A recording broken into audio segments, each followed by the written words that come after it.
Scripture this morning is from the 19th chapter of Leviticus, first verse 1 and 2, and then 9 through 18. God spoke to Moses, "Speak to the congregation of Israel. Tell them, be holy because I, God, your God, am holy. When you harvest your land, don't harvest right up to the edges of your field or gather the gleanings from the harvest. Don't strip your vineyard bare to go back and pick up the fallen grapes. Leave them for the poor and the foreigner. I am God, your God. Don't steal, don't lie, don't deceive anyone. Don't swear falsely using my name, violating the name of your God. I am God. Don't exploit your friend or rob him. Don't hold back the wages of a hired hand overnight.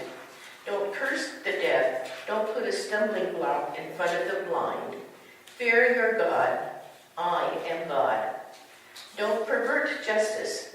Don't show favoritism to either the poor or the great. Judge on the basis of what is right. Don't spread gossip and rumors. Don't just stand by when your neighbor's life is in danger. I am God. Don't secretly hate your neighbor. If you have something against him, get it out into the open. Otherwise, you are an accomplice in his guilt. Don't seek revenge or carry a grudge against any of your people. Love your neighbor as yourself. I am God."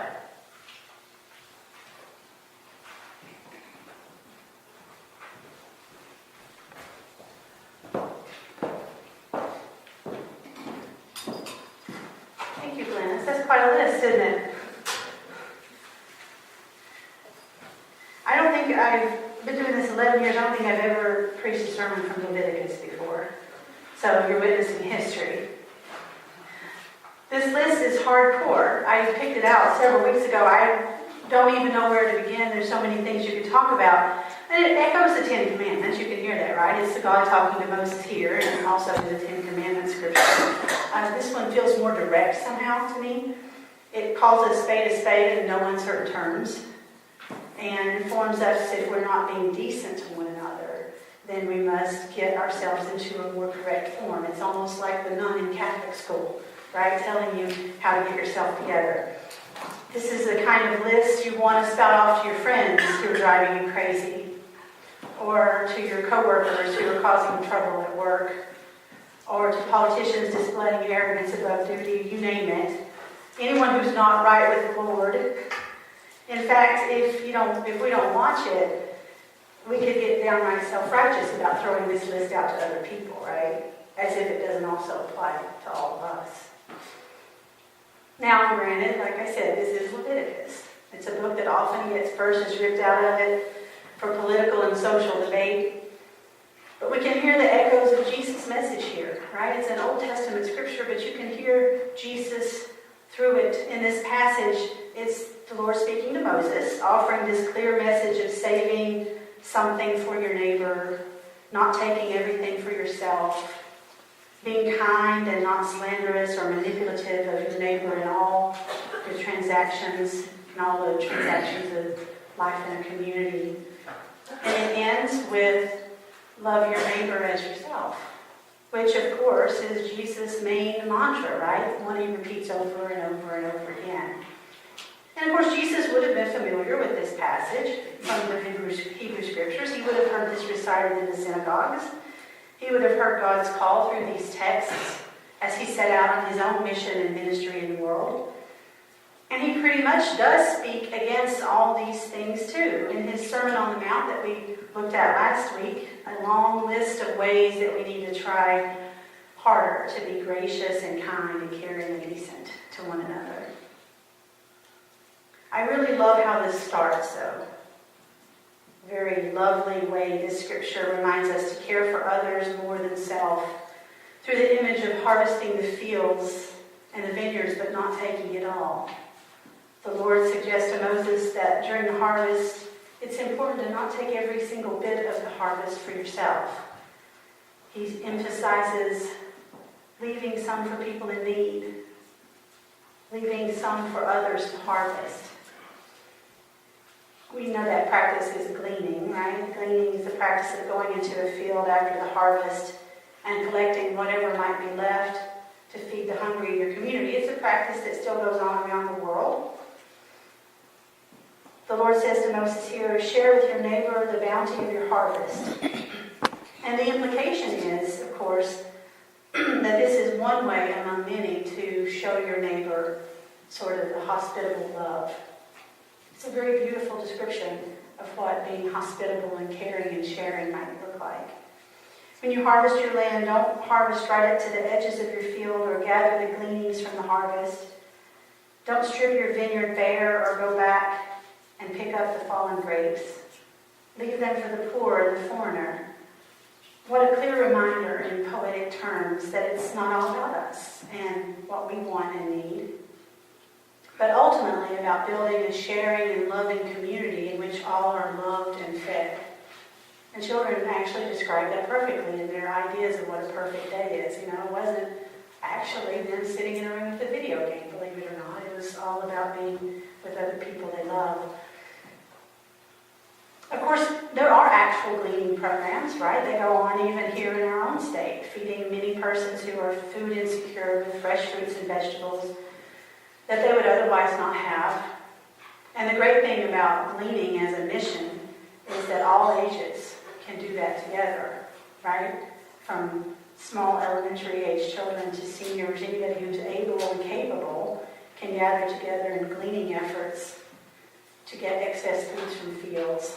The tangible way that perhaps we might want to involve ourselves in the community this year here in our own church, right? Another way that we could pull together as a faith community and feed hungry people. When I lived out on the Eastern Plains in Stratton, one of the neighboring school districts cut out their high school lunch program to save some money. It was actually middle school, high school. That was okay for some kids because they went out to lunch every day anyway at McDonald's or Burger King or somewhere. And some kids brought their lunch from home and didn't seem to mind. But there were some kids that relied on that school lunch program to have enough food to eat. So the teachers at the high school, almost even really without a discussion, started bringing items to leave in the commons area on a table for lunchtime. Peanut butter, jelly, cans of tuna, pork and beans, fresh fruit, juice boxes, that kind of thing. No one said anything, it just appears. It gave those kids who needed it a lunch to eat, and it also made those kids in this other sort of way feel in a very real and powerful way that the teachers in that school really did love and care about them and what happened to them. Something taken away, like the fields harvested, but something left behind, a table full of food for kids who are hungry. But of course, this message is about more than just literal gleaning of fields and vineyards, although that is important. It's about remembering what we can do with all the excess grapes of our own vineyards and our own lives. We have lives of great abundance in this room. It's about how we can adopt a lifestyle of sharing and caring that goes far beyond that once-a-year harvest and becomes part of who we are at our very core. People who think not only of ourselves and what we can do in this place for each other, but think first and foremost of what we can leave for someone else, specifically the poor and the foreigner, whether it be actual food, sanctuary from the world, a safe space to be, resources for improving lives, whatever the world might be preventing someone else from leading a whole and happy life, how can we help provide that for them? If we have the capacity to provide and assist in helping someone in the world, anyone, achieve wholeness, then this scripture is suggesting that that's what we do. That it is our highest calling to love and provide for our neighbor as ourselves. In the days ahead, may we not only share the grapes of our resources with each other, but also the great harvest that we receive here in this holy sacrament today. We come here every month receiving this harvest of grace and peace and transformation into actually being the hands and feet of Christ in the world. So when we come today, may we truly leave the table changed, like really changed, our lives, our perspective, our witness in the world, focused wholeheartedly on sharing all that we have with all of our neighbors, embodying Christ fully, so that when we walk away from this table on this day and into the world, we consider every single action we make to be a reflection of Christ who lives in us. This scripture and most scriptures in our Bible would say that's the most important first step in actually transforming ourselves and the world. Amen.